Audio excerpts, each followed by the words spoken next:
Welcome, everybody. This is The Mental Shift. This is our 6th episode. We're really making some progress, guys. Wasn't too long ago we had episode number 1, and I know that we're only on episode number 6, but just to think that we're able to keep this going alone, that is a pretty motivating thing for me. But this episode, I am going to call it The Power of Your Brain. And the reason that I'm calling it The Power of Your Brain is just because it might sound cliche or expected, being that the title of the podcast is The Mental Shift.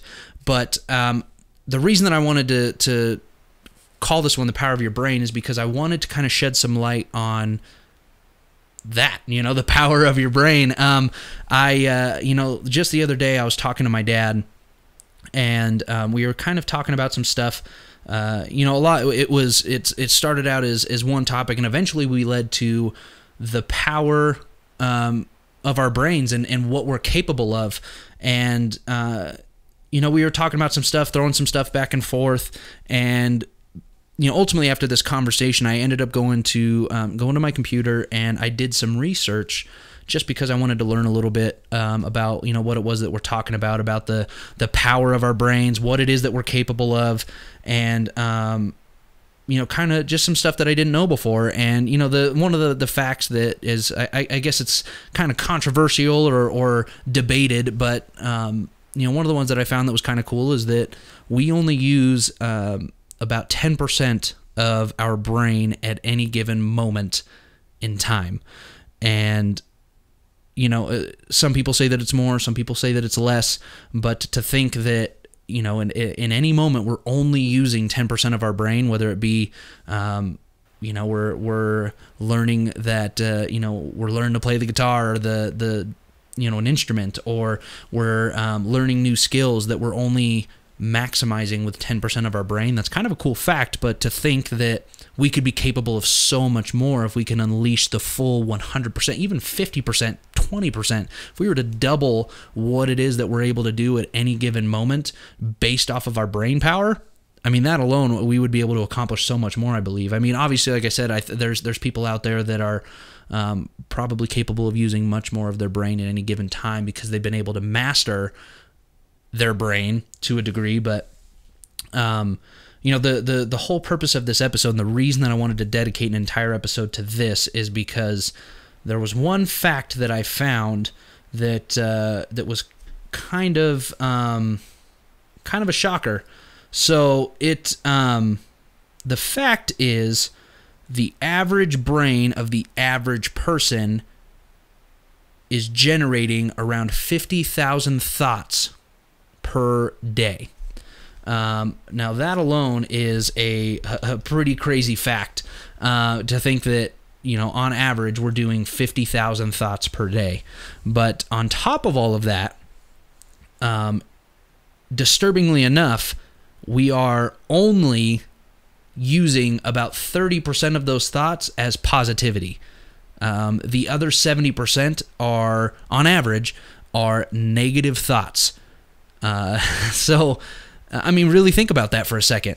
50,000 thoughts per day, 70% of them are negative thoughts for the average person. The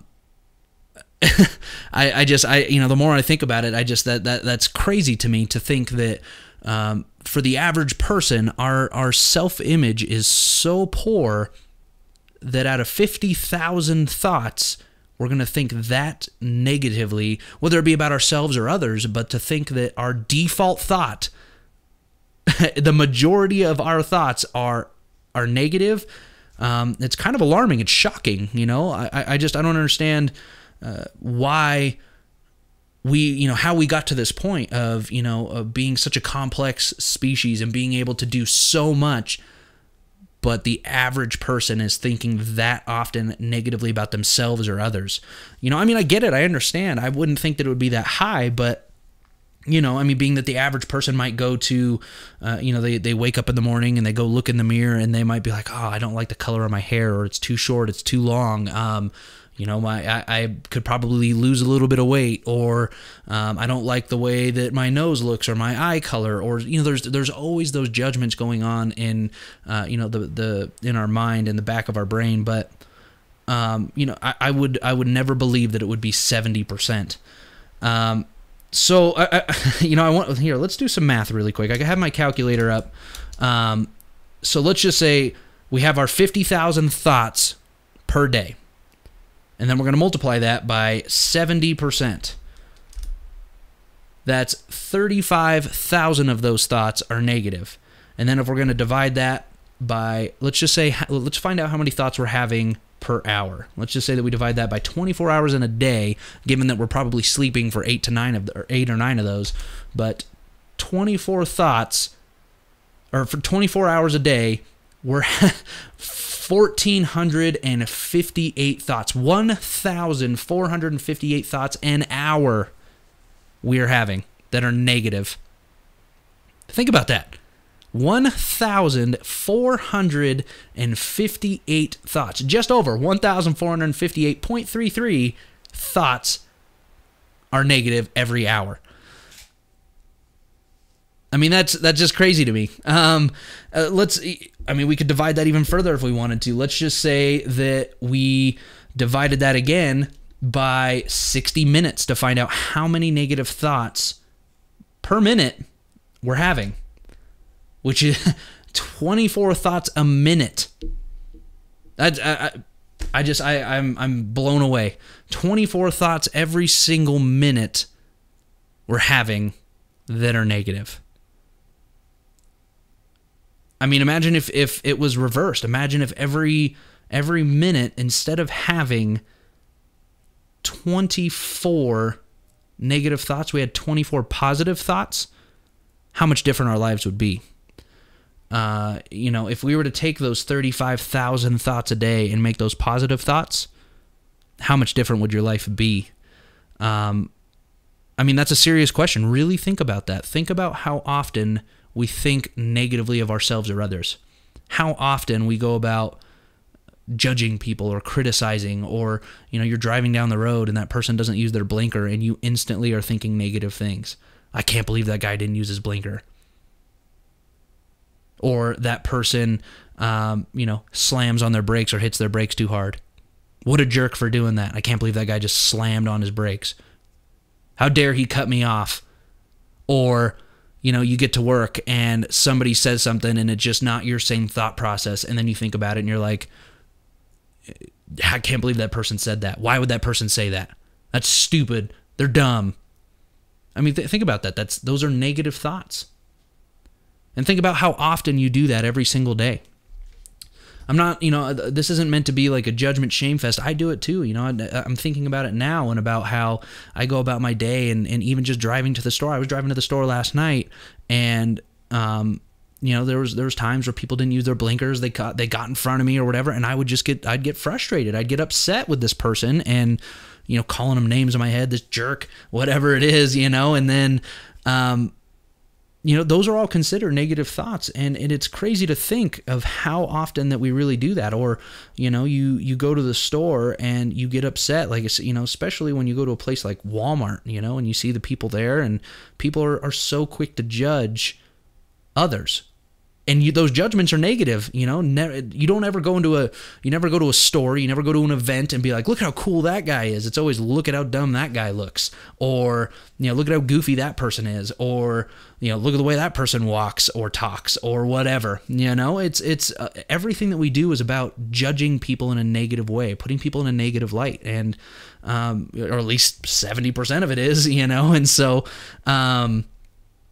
I just wanted to bring that to your guys' attention, because I truly believe that if we were to change the way that we thought to make it even 50-50, 50% positive and 50% negative, because let's just say that there's going to be those times that you can't control what it is that you're thinking, or you have those subconscious thoughts that are going on behind the scenes or whatever it is, but you're having those negative thoughts. Let's just say that you were to add 20% into the positivity column, and you were to have 50% positive thoughts every single day.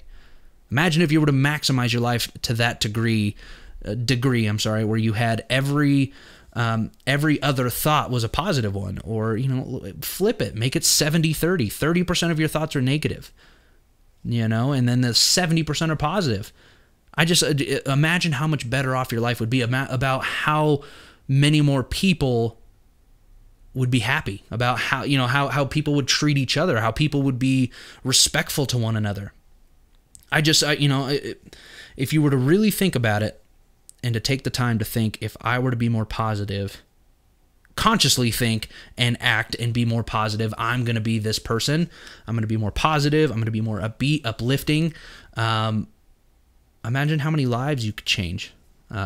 Imagine what impact you would have on this world if you made it your mission to reverse it. 70% thought positive over the 70% negative that we're experiencing right now. I can't say it any other way, guys. If you were to change your mindset, you will change your life. You will change other people's lives. You'll inspire others. You'll motivate others to do bigger, better things. You'll inspire people to be more positive and upbeat. You'll inspire people to be, you'll inspire other people to change other people's lives. It's almost, you get this ripple effect, or the butterfly effect, where you do something like this and you talk positively, or you think positively, and initially people are going to judge. You'll see people poking fun at somebody, like, look at this person, look at that person, look at how goofy that person's shirt is, whatever it is. And then you go and you think about it. Imagine if you were to make the change and be like, live and let live. Hey, that person, that might be the only shirt that they have. Or they might only have 3 shirts and that's the only one that's clean, or the other 2 have holes in it, whatever it is. I mean, you don't know this other person's story. So when we're judging somebody and being negative, or even ourselves, when you look in the mirror and you think, man, I'm not good enough. Why are you thinking that? Seriously, why are you looking in the mirror believing right off the bat that you aren't good enough, or that you don't look the way that you want to look, or that, your eyes are the wrong color, or that your hair is the wrong color or length or whatever. I mean, you can always get a haircut, but you aren't happy with your weight. You aren't happy with the way you walk or talk or act or whatever it might be. But why? Why is that? Is it just because that's who you are? I mean, if that is, great. But I don't believe our human nature is to default to negative. I think our human nature is to default to protecting ourselves. But ultimately, I believe that we're a positive species. We're a positive thinking group. And if you guys can adjust your mindset, you can make a huge, huge impact on the world. But anyways, guys, I know that I had said this was probably going to be a quick one, and we're quite a bit further into it being a quick episode, but I'll leave you with that, guys. Please go and make that shift to be 70% positive rather than 70% negative. If you haven't, please, I believe that my book, The Mental Shift, this actually talks a lot about adjusting your mindset and really changing to being more positive and more upbeat. If you guys haven't, pick it up, please. It will be a life changer to you and to others. If you believe other people can benefit from the content of this book, definitely share it. If you buy one, buy 2 so that you could give one to a friend. If you think that somebody is really struggling with being negative or being beaten down by themselves or others, like I said, it can change lives. And I think that you guys will definitely benefit from the contents of this book. So other than that, guys, you guys have yourselves a wonderful day. Go out there, shift gears, and live the most positive, happy, and abundant life you can. And highlight the positive, guys. You have a great day.